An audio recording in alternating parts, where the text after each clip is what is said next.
Shot me, shot me, shot me, shot me,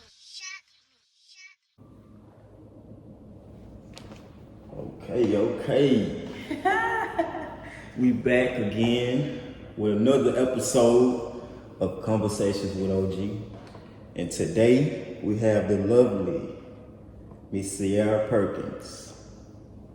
How you doing today? I'm good. I'm real good. How you doing today? I'm pretty good. So, you're a Texas Realtor, and let us know how long you've been in the business. I've been in the business since last October, so it's coming up on like 9 months in Okay. the industry. And literally that's from scratch. Like I don't have no previous real estate experience. I just had a couple family members. My grandma, she was into purchasing properties when I was young, but yep, 6. Okay, so real estate, how did you get your start? How did you start doing what you do? Oh, this is a crazy story. I can remember just during the pandemic, I was working at a lab.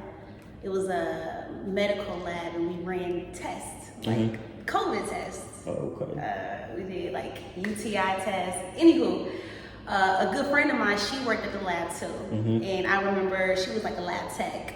She was like, I'm going to school for real estate. And I was in school for dental hygiene at the time. And I could remember her going through the whole process, just being there through her whole journey, watching her fail the test, going through classes, and then fast forward, she passed the test, she sold her property, she was doing her thing, she pulled up in a Maserati. Oh, shit. And I'm like, so what?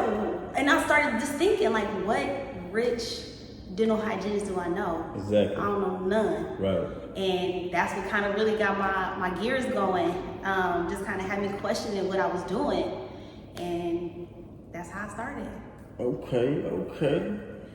Okay, so with real estate, a lot of people think houses, but actually apartments, condos, commercial. Explain. Tattoo shops. Okay, tattoo shops. Salons, Okay. makeup shops. Yeah. A lot of people just, when they think of real estate, it's just houses. But it's actually more than that. It's a whole lot more than that. Okay. Like I say, I work with, commercial properties, land. It's a lot. It's like going down a rabbit hole, really. Right. Okay. Because there's so many different facets and different aspects of the industry that you can enter. And it's cool. Okay. So explain to us the open house process. Oh, okay. So open house process, it's usually for a property that is listed on the market. And it's basically an opportunity for potential buyers to come in, view the house, see if they like it, if they want to put in an offer. And as a realtor, that's an opportunity for us to meet potential buyers. It's not working with anybody.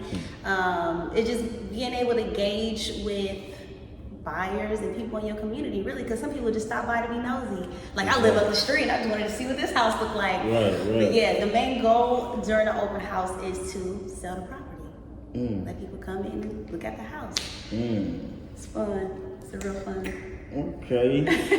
I got an interesting question about purchasing. So, how do you get equity while you're purchasing your home? Okay. So you mean to use your equity to purchase a house? Right. So usually how to calculate your equity is taking the amount that you owe on your mortgage. So say your house is $250,000 and the current value that it is right now, you separate what you owe, and that's how you get your equity. So how people get equity loans is going to the bank, saying, hey, I got this much left on paying off my mortgage, but my house is valued at this. The bank will give you the difference, and you take that money and you buy another house with it. but you already have to be in a mortgage loan in order to take out equity from your house. Oh, okay. So that's usually for people who's like, oh, I want to have a house that I live in and a house to rent out, Right. or, you know, different situations. So it basically pays for itself, pays for another. Not necessarily, because what you take out in your equity, you have to pay back. So say you don't pay your equity on this house right here, and you want to buy a whole nother house, and you don't pay back the loan that the bank gave you, they'll come take this house, but they can't take the one that you paid for that equity because you paid it in cash. Gotcha. Okay, so give us 4 buying tips. Give us 4 house buying tips that people can use as buying a home in the future. 4, okay. About 4. First one is always shop around for your mortgage loans, like your lenders. Don't be so anxious to take money that people's gonna give to you. Understand that process. Right. Understand how you can pay it off. Understand that paying it off is a possibility, because now interest rates is high, and there's a lot of different programs that different lenders offer. So shop around for your mortgage loan. Don't just hop on any kind of little money somebody's trying to give you. That's number 1. Number 2 is, if you are buying a new construction or what, I don't care what it is, make sure you get that house inspected, because believe it or not, a lot of the new houses these days have a lot more issues than the old houses. People be thinking, well, this is brand new, it ain't got no. These houses are built by people, we human, so it's gonna be some stuff that ain't all the way 100, and that's your job as a home buyer to make sure your house is ready for you to move in. That's number 2. Number 3, call me. No, 4 is first time home buyers. People always think like, oh yeah, this is gonna be my forever home. This is gonna be my all the way home. When you our age and we young, and don't be out here trying to find the most extravagant house. We might have to build up to it. You might have to buy a house that might be only worth $100,000, but you can pay that house off. And then you can rent that house out and then buy your forever home. So it's not always just, oh, I'm about to buy a house and it's gonna be my forever home. Just be open-minded. Don't ever think that because you moved in or you purchasing a house or you buying a house that you're gonna be there forever, because there's always options. Okay. And just room to expand, you know? Like, just because you can't come out and purchase no $500,000 house don't mean that you're not adequate enough to purchase a home. So that's number 4. People always think when they buy a house, you're gonna be there forever. Exactly. Not me. Exactly. And I noticed something too about people who buy homes. A lot of times when they go into it, they single, they by themselves. It's just them, they dog, or just, them by themselves. Then later on in life, they find somebody they want to get married, they want to start a family. They need more rooms. You need 4 or more, or 5 or, Guess what? You can turn around and sell that thing. Exactly. And get the money that you sold that to for a really large price. That's what I will advise people to do when they sell their house. Take all that money and put it to your next house. Because when you use real estate money to purchase real estate, it's not taxed. They don't tax your money. But now That's a good tip right there. Yeah. Take all that money, all of it. Already. But yeah, and then another thing too, this is something that my daughter's father taught me. Pay your house off as fast as possible. They might give you 30 years, hell, they might give you 40 years. Pay that off as soon as possible and pay on your principal. Pay on your principal. Okay. Pay it off as soon as possible. He grind and he paid our house off, well, his house, because we together no more. But he paid his house off, y'all, in 6 years, and I'm so proud of him for that. And that's one advice that I will tell all young women, young men. That's why I say you can start off small, but make sure you pay that off. Pay it off. Get it over with. Okay. That's something the banks ain't gonna tell you. That's something that your escrow agent ain't gonna tell you, because they get the money the longer you keep that loan. The longer it takes you to pay off that house, that the banks is getting more money. You're gonna pay for that house 3 or 4 times over again if you take 30 years to do it. Do it as soon as possible. You might be walking around the Reeboks, but it's cool. And get it out the way. Get it out the way, and just be done. Okay, so explain the feeling of closing day.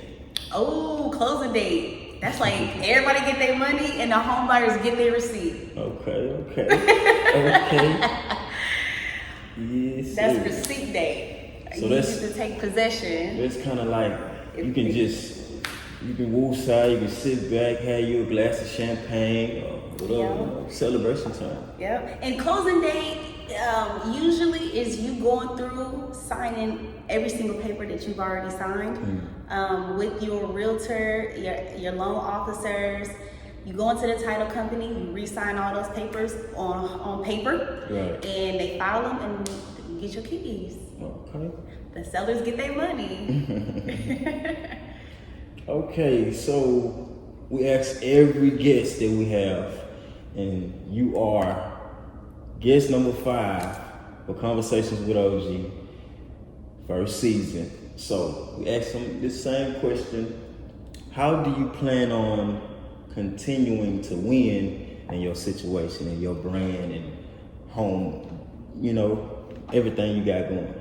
Really being myself. I can remember starting this journey out and being like, man, if I'm being it for the long haul, I'm not about to do it being somebody else. I'm doing it being the same little ghetto girl. I mean, a little bit smarter, a little bit wiser, but I'm gonna be me. Like, I want to work with the people who want to work with me. Like, if I'm an RV realtor, let it be. Like, if I'm the mommy realtor, let it be. Like, whatever it is, I'm just gonna be myself, and hopefully my niche follows. But that's that.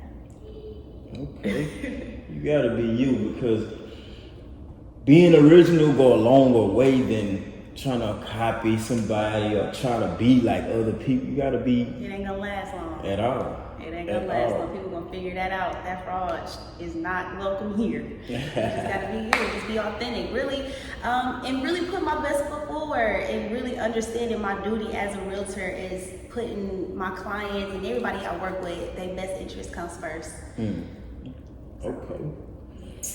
Okay, so where can they find you on social media? It is X. So my name is Sierra. So it is XIERRA. Right? Yeah. My website is SierraPerkins.com. My website is SIERRAPERKINS.com. You can find apartments, land, houses, multi-family, single family. Yeah. Okay. Go to my website. I like her personality, man. She's just so full of energy, full of life. I like that. That right there, like you said, being yourself, that's gonna take you a long way. Yeah, because people do be trying to come in and be real poised and shit. I'm Trying not to be that. staged. I'm educated. I'm very educated, but I'm cool. I'm cool in the fan too. Exactly. So that's that. This was fun. Okay. So, any shout outs before we get up out of here? Really, shout out to I mentioned people that I mentioned, Pebbles. Won't talk very much, but and then my daughter's dad, he taught me a lot. My auntie, she's a realtor. My grandmama. Yeah, shout out to all the people who put me in a position to better myself and stay down for the greater good. Exactly. Okay. That's all the questions we have for today. Anything you want to put out there as far as a young realtor, he or she trying to get their foot off the ground, as far as they want to tap into the real estate industry and the market, they want to know, what advice do you have to them? My advice is to seek God, like seek guidance through God always. Like, you might see some stuff online, you might speak to people, and sometimes you might hear discouraging things, and you might hear positive things, but always, like, your best position is your heart to the ground and your face to God, and asking for guidance. That's really it. Okay. You see a lot of fraud stuff online, but God always got your back. He gonna guide you through all the BS. Don't ever forget that. God got your back, man. You ever lost and you need guidance, call on that man. Okay. I feel so excited. I appreciate you for even coming, and giving us this big man. This is a big, beautiful house we in right now. You want to give him a tour? We'll give him a little bit. Okay. Shut me.